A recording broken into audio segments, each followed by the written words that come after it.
Class 7। आज हम हिंदी की पाठ्य पुस्तिका प्रांजल इसको स्टार्ट कर रहे हैं। इसका पहला लेसन आज हम पढ़ेंगे, जो कि है, आप भी निकाल लीजिए अपनी बुक और उसको रीड करिए। कर्मवीर। कर्मवीर मीन्स ब्यूटीफुल। तो इसका पाठ परिचय पढ़ते हैं।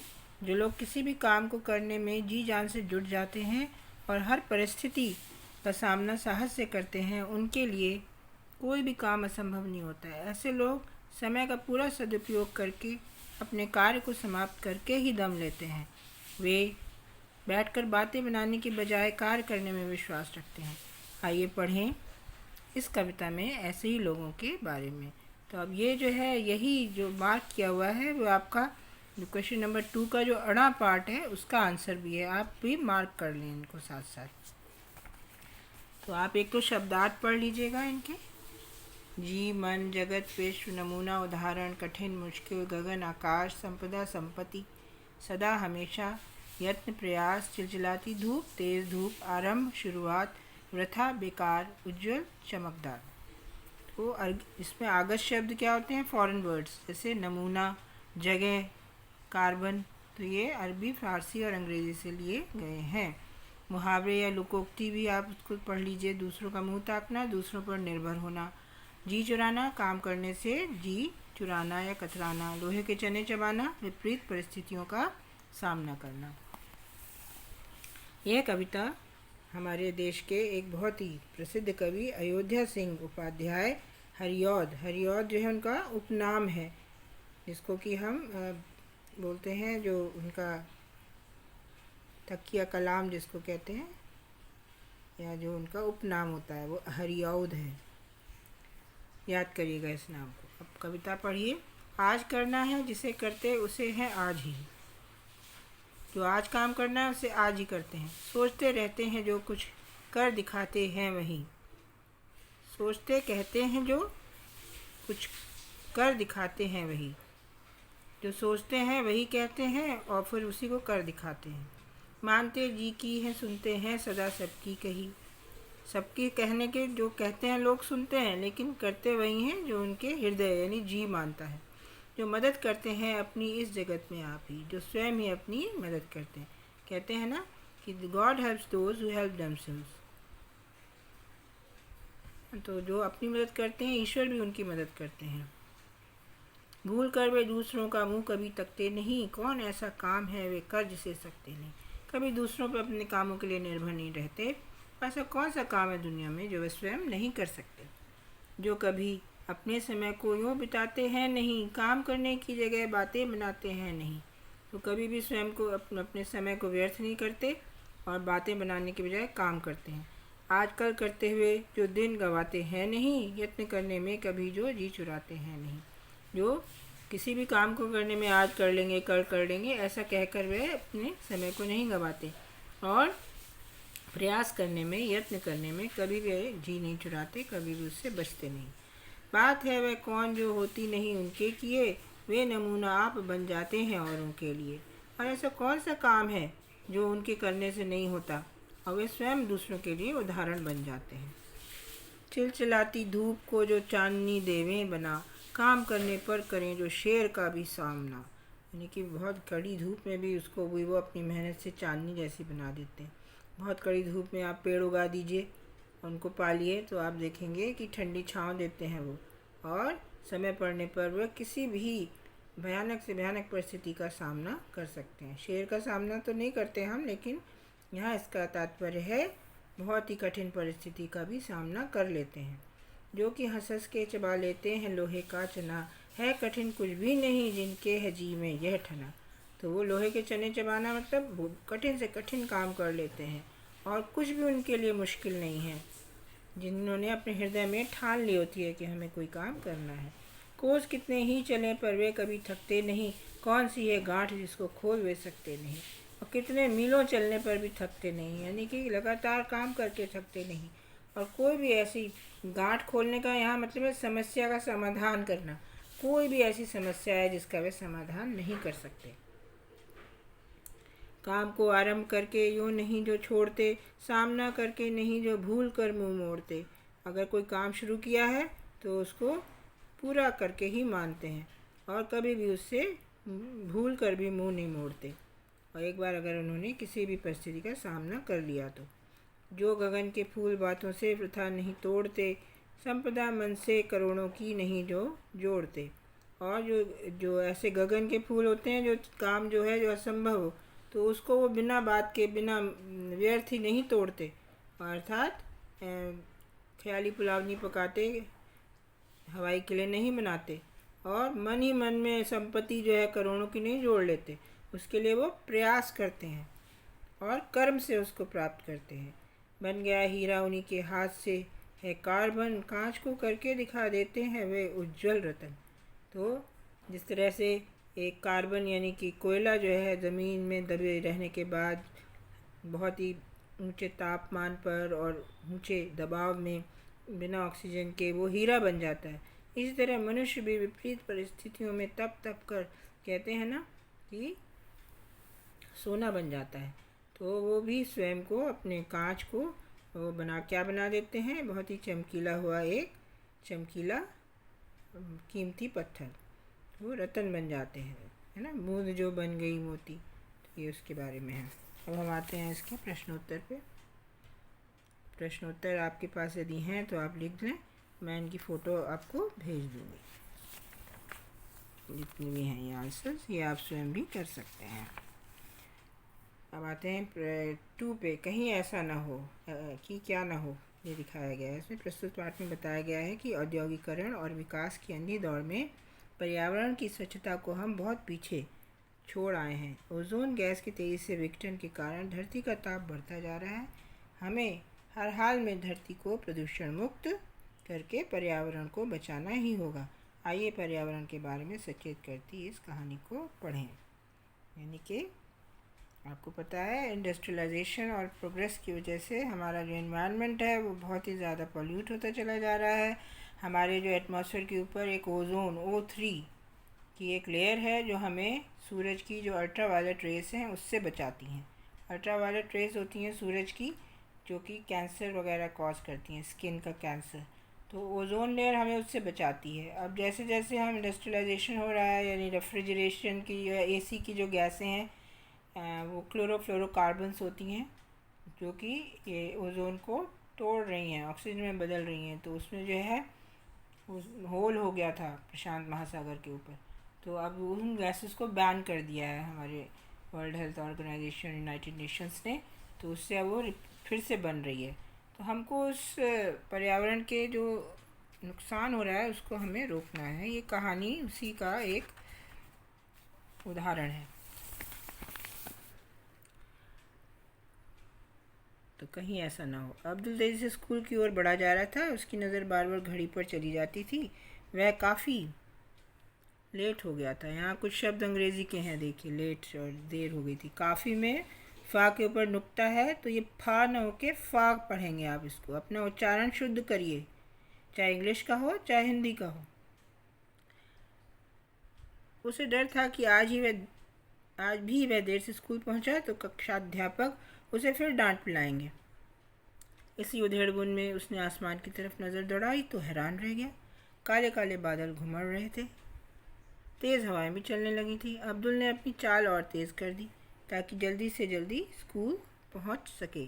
हवा पूरी शक्ति से उसे पीछे धकेल रही थी, फिर भी वह जितना तेज़ चल सकता था चल रहा था। हवा का वेग बढ़ता जा रहा था, गति बढ़ती जा रही थी। अब्दुल को एक एक पग, एक एक पैर बढ़ाना कठिन हो रहा था। थोड़ी देर में वह हाँफने लगा और बैठ गया। धूल के कारण उसने अपना सिर घुटनों में छिपा लिया। तो ये कुछ मार्क किए हुए हैं क्वेश्चन आंसर्स। ये खा का आंसर है। तभी उसे बादलों की तेज़ गरज और हवा की तीव्र सनसनाहट सुनाई दी। उसे लगा कि वह चक्रवात में घिर गया है। चक्रवात होता है जो तूफ़ान होता है, इसमें गोल गोल गोल हवाएं चलने से मिट्टी जो है ऊपर तक उड़ती है, बहुत ऊंचे। इसके बाद उसे कुछ भी होश न रहा। काफ़ी समय बाद शरीर पर ऊष्मा का तीखा स्पर्श पाकर उसकी चेतना लौटी। यानी उसे बहुत गर्मी का एहसास हुआ, छुअन महसूस हुई और उसकी जो चेतना थी, यानी कि जो बेहोश हो गया था, वो जाग गया। गर्मी के कारण शरीर में चींटियाँ सी रेंगती महसूस हो रही थी। सूरज की किरणें त्वचा झुलसाए दे रही थी। दम घुटता हुआ सा महसूस हो रहा था। वह घबरा कर उठ बैठा। चारों ओर सन्नाटा था। दूर दूर तक चौड़ी सड़कें फैली थीं और किनारों पर विचित्र ढंग की इमारतें बनी हुई थीं। अपने को अनजान नगरी में पाकर वह आश्चर्यचकित हो रहा था। सूरज की तेज चमक और गर्मी के कारण उसकी आंखें बंद हुई जा रही थीं। सांसें धीरे धीरे ठहरती सी महसूस हो रही थीं। दूर दूर तक छाया का नामो निशान नहीं था। तभी अब्दुल ने एक विचित्र आदमी को देखा। उसने अत्यंत चमकदार वस्त्र पहन रखे थे।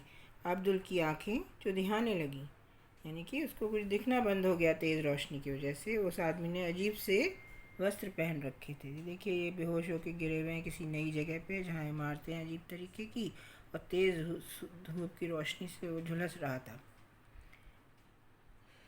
अब्दुल ने मदद के लिए पुकारा, अंकल सुनिए। अब्दुल की आवाज़ शायद उस व्यक्ति ने नहीं सुनी। वह उसकी तरफ ध्यान दिए बिना सामने की इमारत में चला गया। अब्दुल उसके पीछे पीछे दौड़ा। उस व्यक्ति को इमारत में जाते देख उसने ज्यों ही अंदर घुसना चाहा, उसे अपने शरीर पर बिजली का तेज़ झटका सा लगा। वह चीख मारकर दूर जा गिरा। उसकी चीख सुनकर वह व्यक्ति दौड़कर बाहर आया। उसे ज़मीन पर पड़ा देखकर वह चिल्लाया, कौन हो तुम? तुमने ऑक्सीजन मास्क नहीं लगा रखा है और ना ही ऊष्मारोधी कपड़े पहन रखे हैं। तुम्हारा दम घुट जाएगा, सूरज की किरणें तुम्हें जला डालेंगी। तो ये का आंसर है कि उसने ऑक्सीजन जो है उससे सांस लेने वाला मास्क नहीं लगा रखा था। ऊष्मारोधी का मतलब ऊष्मा को रोकने वाला वस्त्र भी नहीं पहन रखा था। तो जो है क्योंकि वो एक ऐसी दुनिया में पहुंच गया था जहाँ पेड़ पौधे नहीं थे और सूरज बहुत तेज़ हो चुका था, ऑक्सीजन की कमी हो गई थी, तो लोगों को ऑक्सीजन मास्क लगाना पड़ता था और ऊष्मारोधी कपड़े। आजकल आप देख रहे हैं ना, कुछ कुछ वैसी स्थिति बन गई है, लोगों को मास्क लगा के रहना पड़ रहा है। और जो लोग कोरोना वायरस को ट्रीट कर रहे हैं उनको पीपीई कपड़े पहनने पड़ते हैं, पर्सनल प्रोटेक्शन इक्विपमेंट। पीपीई का मतलब पर्सनल प्रोटेक्शन इक्विपमेंट। तो वही हालात कुछ हो गए हैं जो इस कहानी में बताए गए हैं। अब्दुल को उसकी आवाज़ में एक अजीब सी खनक महसूस हुई, जैसे आवाज़ किसी खोखले पाइप से आ रही हो। वह व्यक्ति फिर बोला, अब तुम मेरे साथ आ सकते हो। देखिए, जब कोई किसी की बात को कहा जाता है तो कॉमा लगा के इन्वर्टेड कॉमा बिगन और फुल स्टॉप ये पूर्ण विराम लगा के इन्वर्टेड कॉमा एंड किया जाता है। अब्दुल डरता डरता उसके पीछे हो लिया। कमरे में पहुंचकर उस व्यक्ति ने पूछा, तुम इस शहर में अजनबी लगते हो। मैं अब्दुल अचकचा गया। मैं तो स्कूल जा रहा था, इधर कैसे आ गया? कुछ पता नहीं। खैर, क्या नाम है तुम्हारा? जी अब्दुल। मेरा नाम बर्नीज़ है। वह व्यक्ति अपना परिचय देता हुआ बोला, मैं ऑक्सीजन के सिलेंडर बेचता हूँ। ये खा का आंसर है। अब्दुल अभी सहज नहीं हो पाया था। वह भौचक्का सा चारों ओर देख रहा था। भौचक्का में बहुत आश्चर्यचकित होकर उस व्यक्ति ने पुनः उसकी तंद्रा भंग की। तंद्रा मतलब वो जैसे एक तरह का स्टैंड होता है ना, जिसको कहते हैं कि ट्रांस की स्टेट में, जैसे किसी और ही नशे में हो, इस तरह का कोई उसकी अवस्था हो रही थी। वह कह रहा था, एक बात समझ में नहीं आई कि ऐसी भी क्या मजबूरी थी जो बिना ऑक्सीजन मास्क लगाए और बिना ऊष्मा रोधक कपड़े पहने तुम बाहर निकल पड़े। जानते नहीं, वायुमंडल में हानिकारक गैसों की मात्रा इतनी बढ़ चुकी है कि बिना मास्क लगाए जीवित नहीं रहा जा सकता है। सूरज की किरणें इतनी तीखी हो चुकी हैं कि ऊष्मारोधी कपड़े ना पहनने पर त्वचा झुलस सकती है। ये इसको मार्क कर लीजिए, आप साथ साथ मार्क करते जाएं।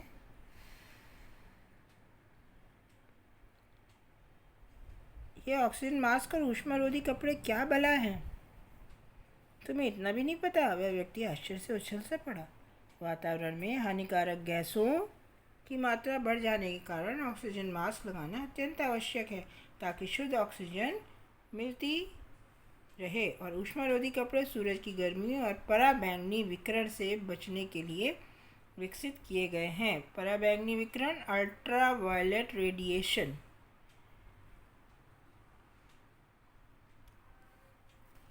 ये चमकीले व चिकने होते हैं और ताकि सूरज की ऊष्मा को परावर्तित यानी रिफ्लेक्ट कर सके, वापस भेज सके।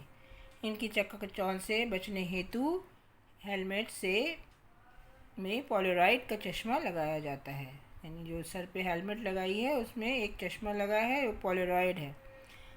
पर सूरज इतना गर्म क्यों है? अब्दुल का प्रश्न सुनकर व्यक्ति क्षण के लिए चुप हो गया। फिर एक ठंडी आह भरते हुए बोला, ये सब हमारे पूर्वजों की अदूरदर्शिता का परिणाम है। अदूरदर्शिता मतलब जो फार साइटेडनेस नहीं थी उनमें, दूरदर्शी नहीं थे वो। क्या मतलब? हमारे पूर्वजों ने औद्योगिकरण और विकास की दौड़ में पर्यावरण को दांव पर लगा दिया। क्लोरीन व कार्बन जैसे वायु प्रदूषित करने वाली गैसों को की वायुमंडल में अधिकता हो जाने के कारण ओजोन गैस का तेज़ी से विघटन होने लगा। तो हमने आपको बताया क्लोरोफ्लोरोकार्बन्स, तो क्लोरीन और दूसरे कार्बन जैसे जो वातावरण को प्रदूषित करने वाले केमिकल्स थे इन्वायरमेंट में चले गए और उससे ओजोन गैस विघटित यानी कि टूटने लगी। ओजोन ऑक्सीजन से बनती है तो, और ऑक्सीजन से ओजोन बनती है, तो ओजोन से वापस ऑक्सीजन बनने को उसका विघटन कहेंगे। फलस्वरूप वायुमंडल के ऊपरी भाग में स्थित ओजोन की परत उधड़नी आरंभ हो गई। इसके कारण सूर्य की पराबैंगनी किरणें जो ओजोन गैस द्वारा अवशोषित कर ली जाती थीं सीधी धरती पर पड़ने लगी। इसी कारण धरती का ताप बढ़ गया है और सूर्य की किरणें असह्य हो गई हैं।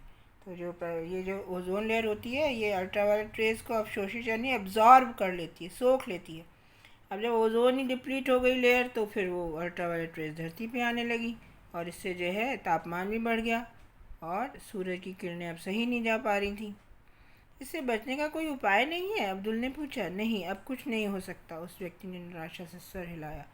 अगर हमारे पूर्वजों ने समय रहते इस ओर ध्यान दिया होता तो वह नौबत ना आती। पेड़ लगाए जाते, हानिकारक गैसों के प्रयोग में कमी लाई जाती, हर संभव प्रकार से प्रदूषण में कमी की जाती, तो शायद इस समस्या से लंबे समय तक बचा जा सकता था। पर अब कुछ नहीं हो सकता। अब हम उस अपंग व्यक्ति की तरह हैं जो मौत को धीरे धीरे करीब आता देखकर भी नहीं भाग सकता। तो इसको आप मार्क कर लें, घ का आंसर है। पेज पलटिए, अब आते हैं पेज नंबर 16 पे। इतना कहकर वह व्यक्ति चुप हो गया। उसकी आंखों में भय की छाया नाच रही थी।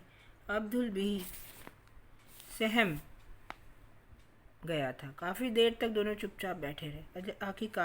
आखिरकार वह व्यक्ति चुप्पी तोड़ते हुए बोला, क्षमा करना, मुझे एक काम से बाहर जाना है। मैं अब और समय नहीं दे सकता। इसके लिए मैं दोबारा क्षमा चाहता हूँ। नहीं नहीं, मैं भी अब चलता हूँ। उस व्यक्ति की असुविधा का ख्याल करके अब्दुल उठ खड़ा हुआ और विदा लेकर बाहर आ गया। सिर पर चिलचिलाती धूप, तपती सड़कें, आंखें चुंधियाती इमारतें। अब्दुल परेशान हो उठा। हाँ, ये गनीमत थी। गनीमत थी कि मतलब कम से कम इतना तो था। संतोषजनक बात यह थी कि उस व्यक्ति ने ऑक्सीजन मास्क वापस नहीं मांगा था। तभी अब्दुल की नज़र ऑक्सीजन सिलेंडर के मीटर पर गई।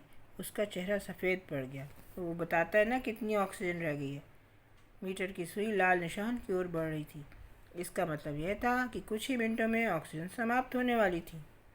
थोड़ी देर बाद ऑक्सीजन ख़त्म हो गई। ठीक है, यहाँ पे कुछ लिखा भी हुआ है, उसको भी आप नोट कर लें। इसका आंसर है ये घ का। ऑक्सीजन ख़त्म होने के कारण अब्दुल की सांस रुकने लगी। अब्दुल की सांस रुकने लगी। उसने अपना मास्क नोच कर फेंक दिया। उसने चीखने की कोशिश करी तो आवाज़ गले में अटक कर रह गई। वह ज़मीन पर गिर कर तड़पने लगा। तभी किसी ने उसे झंझोड़ा। अब्दुल हड़बड़ा कर उठ बैठा। सूरज की तेज़ रोशनी उसके चेहरे पर पड़ रही थी। उसका हृदय तेज़ी से धड़क रहा था। सामने माँ खड़ी थी। उन्होंने ही उसे जगाया था। ओह, तो ये सपना था, उसने अपने आप को समझाया। लेकिन तभी उसके भीतर से आवाज़ आई, सपना नहीं, आने वाले कल की तस्वीर थी। अब्दुल घबरा गया। उसके समझ में न आया कि वह क्या करे। तेज़ी से उठा और अपने कमरे से बाहर निकल गया।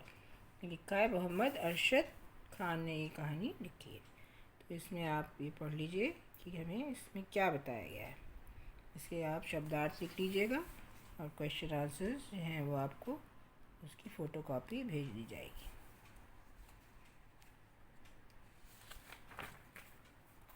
अब आप जो है क्वेश्चन आंसर्स कर लें तो ये आप जो इनके वर्ण विच्छेद है ना शब्दों के, वो आप करिए। जैसे ई धन म के आगे नीचे आप डैश लगाएंगे, हलंत, आ धन र धन अ धन त धन अ। तो ये इस तरह बाकी शब्दों का भी करिए। इसको हम बता देंगे, आपको भेज देंगे। संधि विच्छेद करना है तो उसको भी हम भेज देंगे और आपको तत्सम तद्भव देशज और विदेशी शब्द लिखने हैं। पर्यायवाची पर गोला बनाना है इत्यादि, ये सब आप कर लेंगे।